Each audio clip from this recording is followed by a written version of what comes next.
Au moment où j'enregistre cette vidéo, un nouveau scandale a éclaté concernant le professeur Didier Raoult. Que s'est-il donc passé? Tout a commencé avec un reportage à charge sur la chaîne RMC qui mettait en lumière les pratiques de l'IHU de Marseille et du professeur Raoult, notamment quant à la facturation des patients qui venaient se faire traiter, se faire dépister ou être analysés. Ce qui est reproché globalement dans ce reportage, c'est une surfacturation des patients et donc qui va être pris en charge par la Sécu, par les mutuelles et dans une moindre mesure par les patients eux-mêmes. Ce qui est reproché ici, c'est de faire des tests inutiles, c'est de proposer des médicaments inutiles et c'est de surfacturer au profit de l'hôpital avec une statistique qui est très intéressante, c'est que 58% des frais concernant les maladies infectieuses pulmonaires sur la même période en France viennent de cette IHU. Pour plus de détails, je vous mettrai les liens en description, je ne suis pas épidémiologiste. Ce qui m'intéresse ici, et ce que je voudrais qu'on regarde ensemble, c'est ce qu'il s'est vraiment passé d'un point de vue médiatique. Que se passe-t-il quand les deux parties pensent faire le bien? Et surtout, une question et une corollaire que nous connaissons, tous les moyens sont-ils bons du moment que j'ai les bonnes intentions?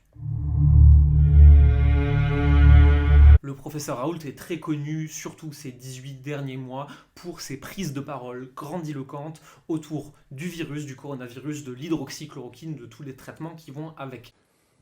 Alors, il faut se méfier des mots, c'est compliqué. Je ne suis pas médecin, je ne suis pas épidémiologiste, je ne vais pas revenir sur ce qu'il a dit, je m'en fous. Oui, j'ai une opinion, non, je ne la donnerai pas. Ce qui m'intéresse ici, c'est les éléments de langage et ce qu'il se passe quand on essaye de faire le bien, qu'on a des bonnes intentions, mais que nous sommes extrêmement mal reçus en face de nous. Il y a plusieurs possibilités que vous pouvez vous aussi utiliser dans les cas où, voulant faire le bien, vous allez être attaqué. Pour vos détracteurs, vos intentions ne comptent pas. Tout ce qu'ils veulent, c'est vous enterrer ici-bas. Que pouvons-nous apprendre des techniques du professeur Raoult pour se défendre quand il pense qu'il fait vraiment le bien et quelles leçons pouvons-nous en tirer pour le coaching et les thérapeutes? Mais attention, s'il utilise deux techniques à merveille, il fait aussi une erreur qui est absolument mortelle. 1. Ne pas répondre à la provocation. J'entends ce que vous dites et j'entends aussi votre position de médecin, de scientifique.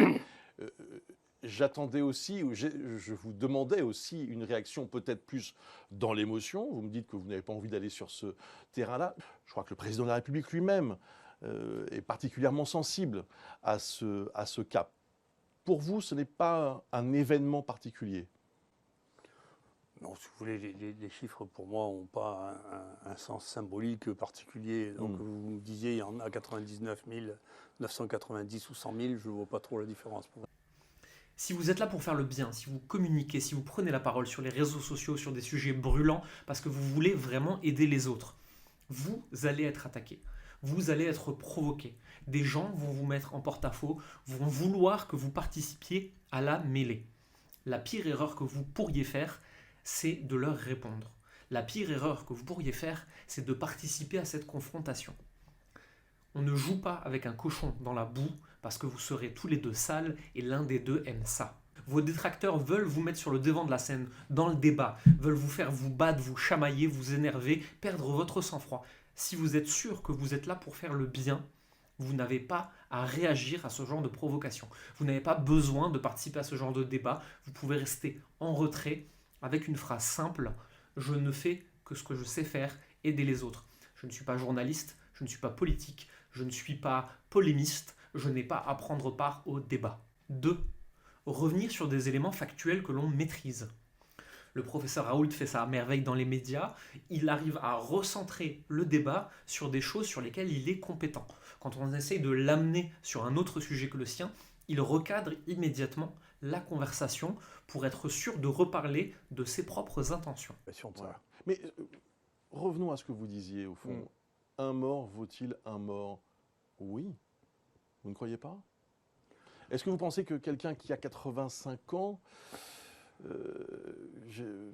a plus de facilité à mourir pour sa famille, pour ses proches? Ce sont des drames humains, des drames familiaux, malheureusement. Non, je suis gentil, ne sortez pas les violons. L'espérance de vie de quelqu'un, on a calculé ça Ouais. d'une manière très Ouais. précise.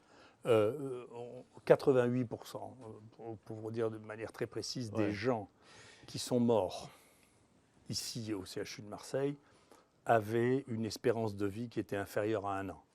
C'est-à-dire que bien sûr, toutes les morts ne sont pas équivalentes. Si vous avez un accident de la route à 20 ans, votre espérance de vie elle est de 65 Bien ans. sûr. Si vous avez 85 ans et un cancer, votre espérance de vie elle est de 3 mois. Mais attention, quand on pense qu'on fait absolument le bien, qu'on a un combat à mener contre le malin, on a vite fait de faire cette erreur mortelle. Cette erreur, c'est de se placer en supériorité par rapport à tous les autres. Penser que l'on détient la vérité, penser que l'on sait mieux que tout le monde et penser que l'on ne peut pas se tromper.